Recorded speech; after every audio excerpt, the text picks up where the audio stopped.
Nicholas Roerich, for me, was one of the great inspired, we could say, post-impressionists. And he sort of lost his popularity as an artist due to some extent for his sort of promotion of the idea of Pax Cultura, peace through culture, peace through beauty.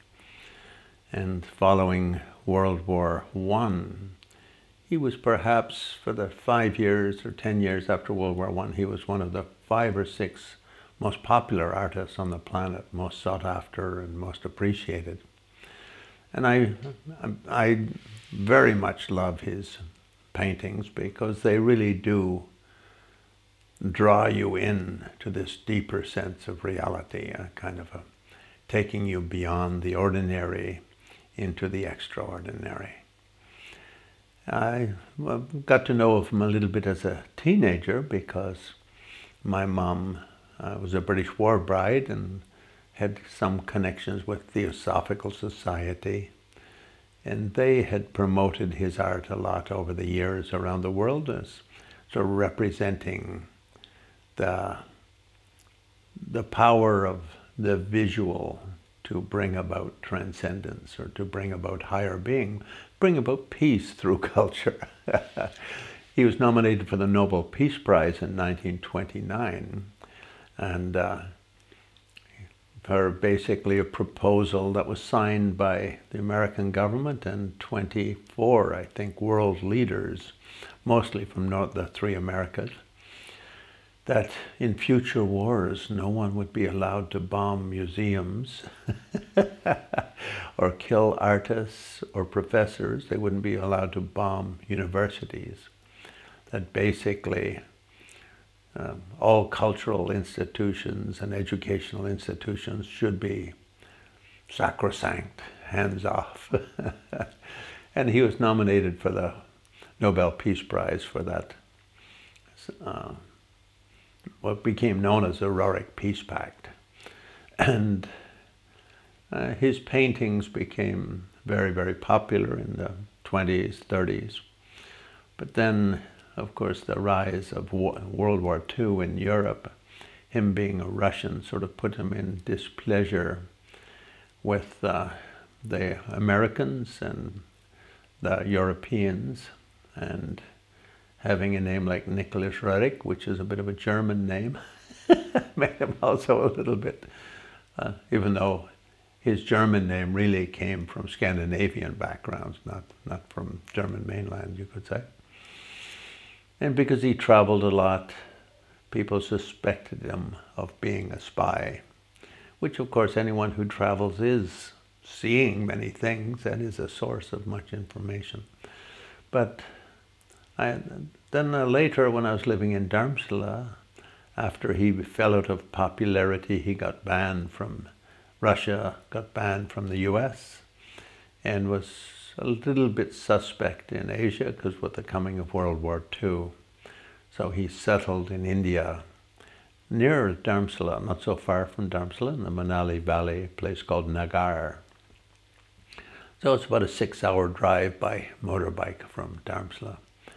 So once or twice a year, when I was living in Darmstadt, I'd hop on my motorbike and drive over, and there's quite a nice Indian guest house below his museum there, or the house he had lived in that was converted into a museum. And I met his youngest son, Svetoslav, who also became a wonderful artist, and paintings of Svetoslav, of Indira Gandhi and Nehru are still hang in the parliament houses in India. So a very exceptional man. And he did believe that if artists and people of good conscience all worked together, the world could meet this prophecy coming from the Buddha and the Kalachakra Tantra of 1,000 years of sort of golden civilization. And in 1923 or 24, an American billionaire got behind the idea and built a huge high-rise on Riverside Drive, the Upper West Side. And the top 3 floors were dedicated to art that would bring about the meaning of peace or messages of peace.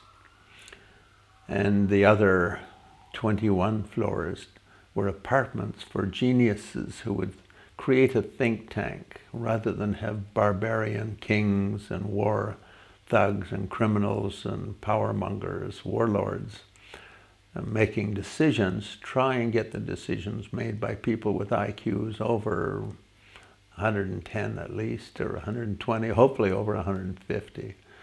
But his idea was that most political decisions up until that time had been made by men with IQs not much bigger than a Q-tip.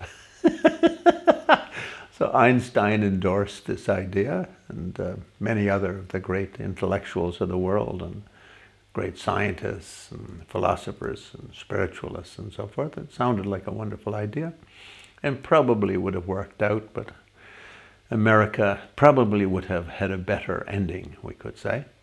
But in 1929, the stock market in America created disaster in America. And America's economic system at that time was all built around international, you could say international exploitation, banana republics of Central and South America, and selling weapons to all sides of the wars in Europe and America and Asia. And so that created a problem for his Pax Cultura, peace through culture. And then, of course, in Europe, the rise of World War II.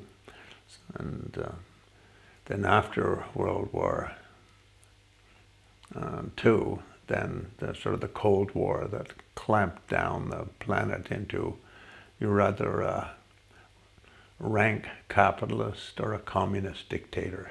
And if you're not, you're being exploited by both sides.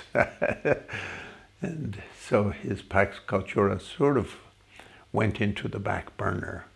But many people think it's still a very important idea. And many people think his art is ranks amongst the 10 or 15 greatest art pieces, or he as an artist ranks amongst the dozen greatest artists in Western history. I'm of that opinion. I love his Song of Shambhala and many of his great pieces. So at present I'm working on a book called The Buddhist Face of Nicholas Roerich, because although he did many wonderful Christian paintings, Muslim paintings, in Hindu paintings and so on, he did about 1,000 Buddhist pieces. So I would like to Buddhist pace, and then artist, poet, mystic, spy. I'd like to explore his life a little bit in a visual journey in that way. And I would like to see his vision of Pax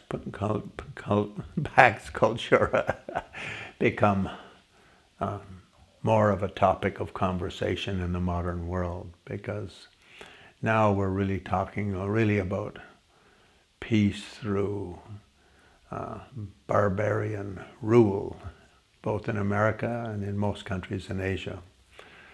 I mean, Russia and China both now officially have dictatorships, and Europe, being controlled from Belgium, we could say is under a kind of a soft dictatorship, a community dictatorship of the idle rich. And America is under the dictatorship of the military-industrial complex and big pharma. So it's time for Pax Cultura to raise its beautiful head once again.